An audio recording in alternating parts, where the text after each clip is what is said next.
É como é pessoal, tudo tranquilo, não espero assim. A imagem já estou a abraço de um filho com mãe depois de alguns tempos sem encontra.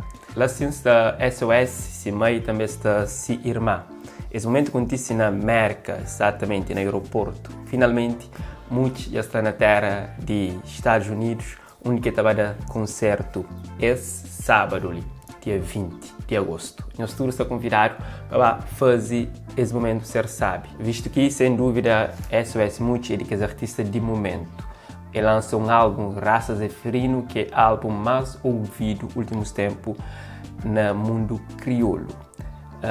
Então, dono dos grandes hits, e depois de 2 tentativas, segundo Seba, promotor desse evento, 2 tentativas sem sucesso para muitos bem para a América, agora finalmente isso acontece e estava a prometer ser um grande show e teu fãs só lá te espera. Na última novidade crioulo, trazemos Badman como novidade de muitos que saíram recentemente e gostam de trazer um tema também que muitos fazem parte, que chama Vibra, é música de William Araújo. Nós chegamos um cheirinho.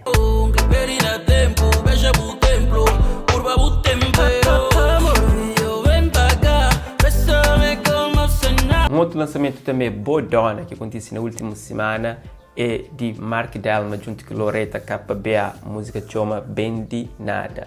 Esse rapaz ali está fazendo cada featuring que está prova mais ainda mesmo do que esse pilar de rap crioulo. Bem de nada.